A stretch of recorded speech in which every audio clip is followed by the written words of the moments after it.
Hello friends, कैसे हैं आप सभी। स्वागत है आपका अपने ही चैनल पे जिसका नाम है बिलियन बिगिनर्स इंग्लिश। आज का टॉपिक है मेरा नेक्स्ट स्टोरी है फ्रॉम रामायणा, जिसकी हम 3 स्टोरी ऑलरेडी कर चुके हैं। Why king Dasharath was sad. तो हम इस पूरी स्टोरी का लाइन टू लाइन और वर्ड टू वर्ड मीनिंग देखते हुए, इसके फ्रेजेस, इसका बनावट, स्ट्रक्चर, पैटर्न सब कुछ देखते हुए इसको स्टडी करेंगे। वर्ड टू वर्ड में यहाँ पे आपके ट्रांसलेशन करते जाऊंगी जिससे आपके लिए इजी रहे इसको समझना। The topic is why king Dasharatha was sad. पिछली स्टोरीज़ में हमने देखा था कि रत्नाकर कैसे वाल्मीकि बना और फिर वो कैसे उनको आशीर्वाद मिला कि वो रामायण लिख सकते हैं, मतलब नारद जी का आशीर्वाद उनको मिला था। अब उन्होंने लिखना स्टार्ट कर दिए, ठीक है, रामायण लिखनी स्टार्ट कर दिए। तो लिखना शुरू करने के बाद जब उनको एक डिवाइन विज़न दिया गया था, ब्रह्मा जी के द्वारा देवीय शक्ति दी गई थी कि आप ये जो राम और इनकी फैमिली है इनको अच्छे से देख पाएंगे, इनके बारे में आप लिख पाएंगे। तो उन्होंने लिखना शुरू किया। अब सबसे पहली स्टोरी लिखना शुरू करने पे यही आती है, why king Dasharatha was sad. कि वाई मीन्स क्यों या क्यों। राजा होता है किंग, दशरथा मीन्स दशरथ जो राजा थे, वोज मतलब था या थे, सैड मतलब दुखी। तो क्यों राजा दशरथ थे दुखी, ये है टॉपिक। चलिए लाइन टू लाइन इसका ट्रांसलेशन करते हैं। The Ramayana written by Valmiki began with the prosperous and powerful kingdom called कोशाला। तो द रामायणा, तो रामायण शुरू होती है ना, द रामायणा मतलब जो रामायण हमारा एपिक है, जो रिटन बाय लिखा गया था,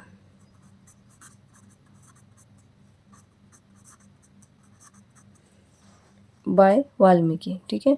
बिगिन होता है शुरू होना किसी काम का, और बिगिन होता है शुरू हुआ। क्योंकि ये सेकंड फॉर्म है। अब चूंकि ये स्टोरी है तो पास्ट टेंस में चलेगी। पास्ट इंडेफिनेट का सबसे ज़्यादा यूज़ होगा, उसके बाद पास्ट परफेक्ट और पास्ट कंटिन्यूस भी देखने को मिलेगा। तो बिगिन की सेकंड फॉर्म है बिगिन मतलब शुरू हुआ। तो रामायण शुरू हुआ या शुरू हुई।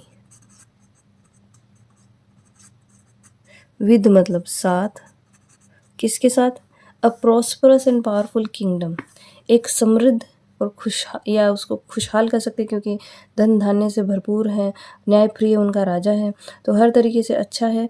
तो समृद्ध हो गया, खुशहाल हो गया। एंड मतलब और, पावरफुल होता है शक्तिशाली, किंगडम मीन्स साम्राज्य,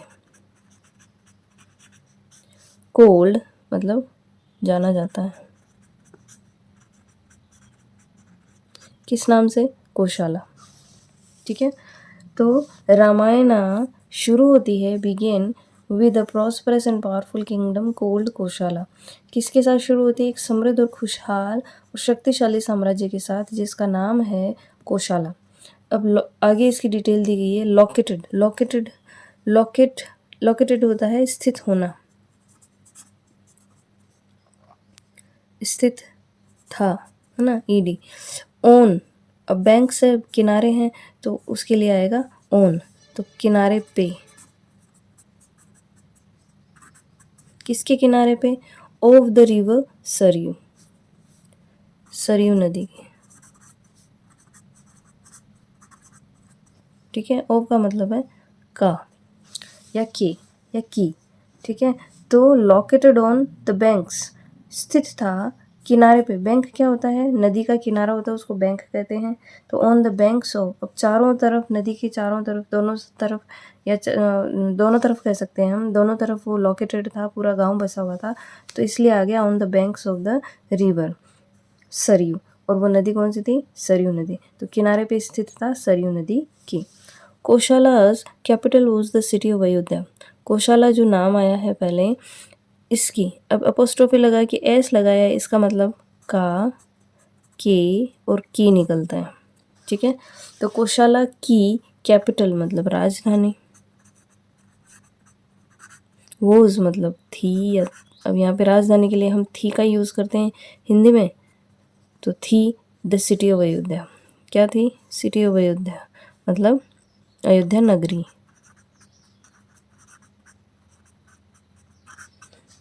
ठीक है। तो कोशाला की कैपिटल थी, राजधानी थी अयोध्या नगरी।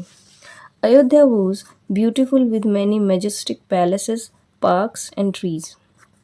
तो अयोध्या नगरी, अब अयोध्या की बात आ गई तो अब अयोध्या के बारे में बात होगी। अयोध्या वॉज मतलब अयोध्या के लिए अयोध्या थी, अपन अयोध्या नगरी थी हिंदी में बात करेंगे तो थी लगाते हैं, है ना। ब्यूटीफुल मतलब सुंदर,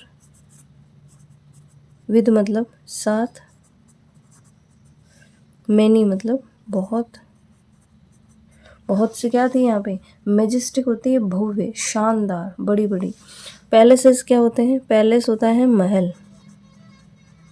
अब यहाँ एक महल तो था नहीं, खूब सारे थे, इसलिए खूब सारे महल थे वहाँ पे। पार्क्स मतलब बागीचे, ठीक है, एस लगा है, खूब सारे। एंड ट्रीज और पेड़। तो अयोध्या वॉज ब्यूटीफुल, अयोध्या सुंदर था, किसकी वजह से, with many majestic palaces, parks and trees, क्योंकि अयोध्या में क्या थे, बहुत से बड़े बड़े महल थे, बागीचे थे और पेड़ थे।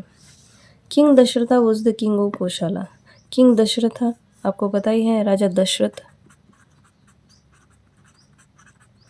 वॉज मतलब था, अब इनको रेस्पेक्ट देनी है तो हम कह सकते हैं थे।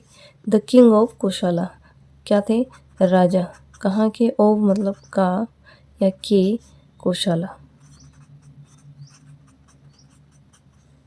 तो राजा दशरथ थे, राजा कहाँ के, कोशाला के। He was brave, just and wise. He मतलब वह थे, वॉज ब्रेव मतलब बहादुर, जस्ट होता है न्याय प्रिय, राजा के लिए आता है ये, न्याय प्रिय। एंड वाइज मतलब बुद्धिमान। तो वह थे बहादुर, न्यायप्रिय और बुद्धिमान। He was guided by his council of ministers. He मतलब वह, वॉज मतलब थे, गाइडेड मतलब दिशा निर्देश, गाइड करना किसी को, दिशा निर्देश देना, है ना, किसी को समझाना। तो गाइडेड बाय मतलब दिशा निर्देश दिया जाता था उनको।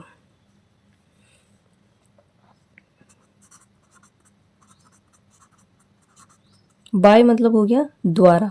हिज काउंसिल ऑफ मिनिस्टर्स मतलब उसका जो मंत्रीगण थे ना, उनको सबको मिला के कहते हैं काउंसिल ऑफ मिनिस्टर्स। मिनिस्टर्स होते हैं मंत्री, काउंसिल ऑफ मिनिस्टर्स मतलब उन मंत्रीगणों का जो समूह था, उनके द्वारा उनको दिशा निर्देश दिए जाते थे। Sumantra and sage Vashishtha the rajguru, spiritual guru भी थे वो, of Kosala, with their council king Dasharatha ruled his kingdom wisely. Sumantra ये एक पर्सन है, एंड सेज वशिष्ठा, और वशिष्ठ गुरु राजगुरु थे ये इनके। सेज होते हैं साधु, तो ये साधु ही थे। द राजगुरु जिनको राजगुरु भी कहा गया, ठीक है, जिसको राजगुरु कौन होते हैं, जो स्पिरिचुअल गुरु होते हैं, जो आपको आध्यात्मिक ज्ञान दे। स्पिरिचुअल मीन्स होता है आध्यात्मिक, गुरु मतलब teacher. Of Kosala with their council, ठीक है, कहाँ के थे ये स्पिरिचुअल गुरु। ये पूरी जो जानकारी है ये इनके बारे में, वशिष्ठा के बारे में। तो Sumantra and sage Vashishtha with their council, with their council मतलब देयर किसके लिए है, इन दोनों के लिए, क्योंकि दो है इसलिए देयर मतलब उनकी। काउंसिल होता है सलाह, ठीक है, तो उनकी सलाह से या के साथ किंग दशरथा राजा दशरथ रूल्ड हिज किंगडम मतलब अपने किंगडम पे उन्होंने रूल किया, शासन किया। रूल्ड मतलब शासन किया, रूल होता है शासन करना, रूल्ड मतलब शासन किया, क्योंकि पास्ट इंडेफिनिट टेंस है। रूल्ड हिज किंगडम शासन किया अपने साम्राज्य पर। वाइजली होता है, वाइज होता है बुद्धिमान, है ना, और वाइजली ये एडवर्ब बन गया मतलब बुद्धिमानी से।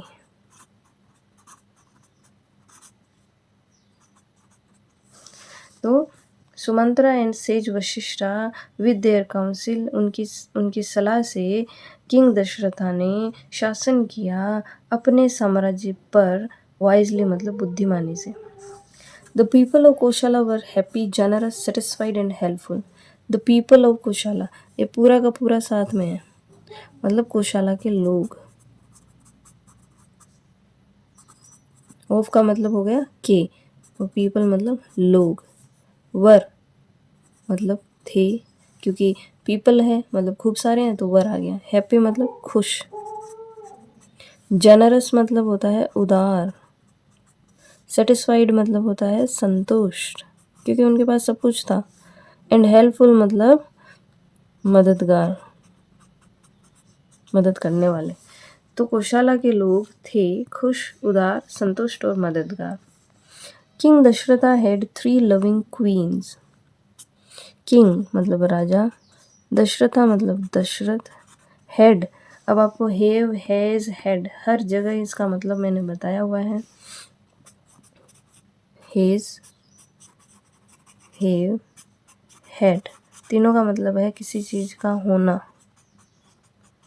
ही हैज़ अ कार, उसके पास एक कार है, तो सिंगुलर के साथ हैज़ लग जाएगा। हैव प्लूरल के साथ वी हैव अ कार, या आई के साथ भी हैव जाता है। एक आधे जो ये हैं ये एक्सेप्शन है, जैसे आई के साथ हैव ही आता है, आई हैव अ कार। और प्लूरल के साथ सबके साथ हैव जाएगा। I have a car, we have a car, they have a car.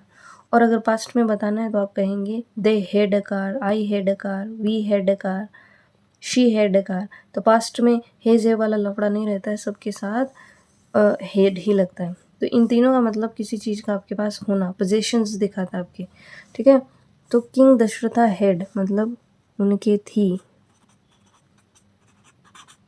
3 मतलब 3, लविंग मतलब प्यार करने वाली या प्यारी, क्वींस मतलब रानियाँ। तो उनकी 3 प्यारी, प्यारी ही करिए आप इसको, प्यारी रानियाँ थी। तो राजा दशरथ के थी 3 प्यारी रानियाँ। कौशल्या सबको पता है, केकई, इसके ये यहाँ थोड़ी गड़बड़ हो सकती है मात्रा में, एंड और सुमित्रा सबको पता है। तो 3 इनके रानियाँ थी।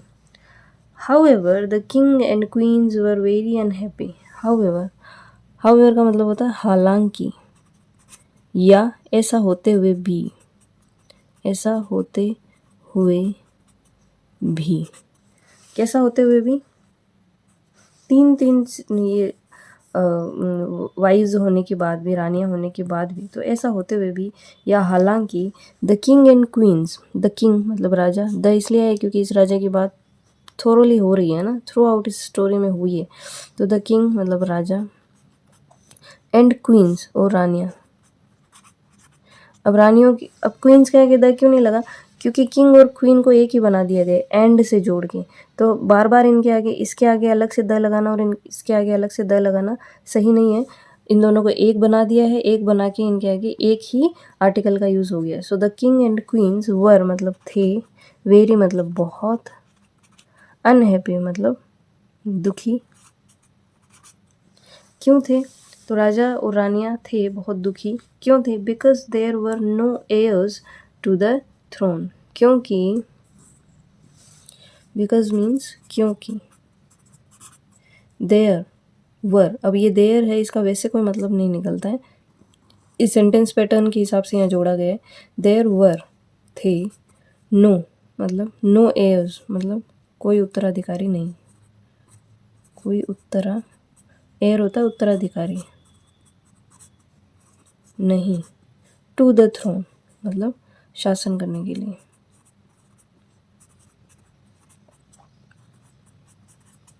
Because there were no heirs to the throne, क्योंकि नहीं थे। अब वैसे तो इसका मतलब यहाँ ये निकालो आप, क्योंकि वहाँ कोई उत्तराधिकारी नहीं थे टू द थ्रोन मतलब शासन के लिए या सिंहासन पे बैठने के लिए अगला उत्तराधिकारी नहीं था। तो वहाँ नहीं था का मतलब सीधा से ये निकलता है कि उनके नहीं था, है ना, क्योंकि there were no heirs to the throne, क्योंकि वहाँ पे कोई उत्तराधिकारी नहीं था शासन करने के लिए, इसलिए वो दुखी थे। So this was the story for today. बहुत अच्छी अच्छी चीज़ें इसमें सीखने को मिली होंगी आपको। कमेंट करके ज़रूर बताइएगा, और आपकी कोई सजेशंस हो तो वो भी बताइएगा, ताकि मैं इससे होती हूँ मोटिवेट, और नेक्स्ट में स्टोरी लेके जल्दी हाजिर होंगे आपके सामने। Till then bye, thank you.